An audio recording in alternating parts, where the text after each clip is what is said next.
Sampalo. Captain Salandanan, sir, ang hepe ng One Luna PCP. Sir, meron po nag-viral na video dito, yung kaguluhan ng mga allegedly mga solvent boys dito po sa inyong area. Makingi po ng detalye, sir.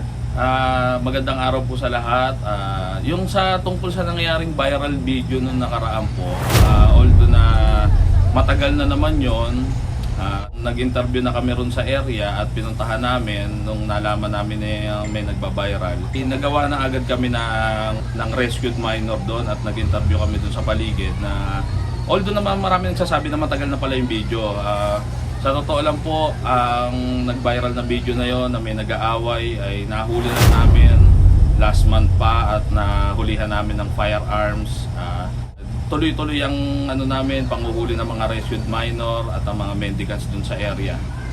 Sir, meaning to say, before nung viral, yung dito sa video, nakakulong ngayon. Yes po, mga isang buwan na po mahigit nakakulong. Kaya yung video na nag-viral na po na yon, matagal-tagal na po at na-interview namin dun sa lugar na pinangyarihan na sinasabi naman ng mga tao ro na matagal na po yung video na yon. Minor o legal age?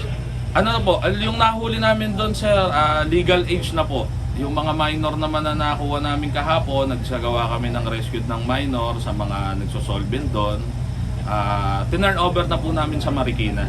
Dire-diretso po ang Oplang Galugad namin at ang araw-araw namin na paalala sa mga tao dyan sa paligid ng Divisoria.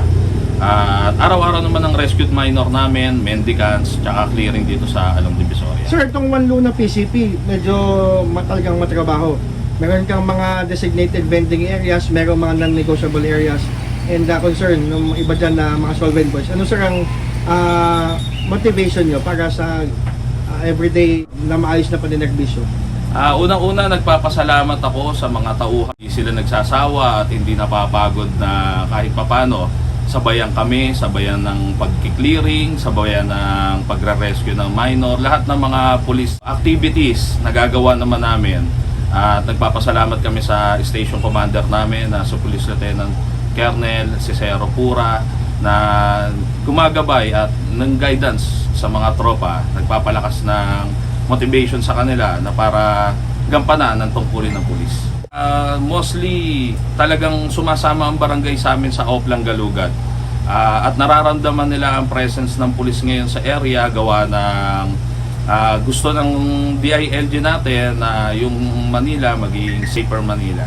Para sa mga taong dadako o magbibili ng kanilang paninda at mamimili rito sa Divisoria, One Luna, andito po ang kapulisan, nakaalalay po sa inyo, makikita nyo po sa kalye.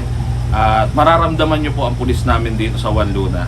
At sa mga nagtitinda naman po rito sa amin, sumunod lang po sila sa gusto ng pamahalaan lungsod ng Maynila, sa mahal nating mayor na si Mayor Isko Moreno, na tamang lugar kung saan po pwede magtinda. At sumunod lang po sa pulis para wala po mangyaring hulihan sa mga tinda po nila. Ang non-negotiable area po natin dito, Divisoria, along One Luna, kahabaan ng One Luna at ang recto po, bawal po dyan magtinda. Sa mga looban naman po, may mga designated naman po dyan na pagtitindahan nila, bagkos na meron naman na area na may mga guhit. Sumunod lang po sila para hindi po sila mahulihan ng mga tinda po nila. Police Captain Jeric Rubio Salandanan, PCP Commander ng One Luna po. Salamat po. Salamat po. Thank you po.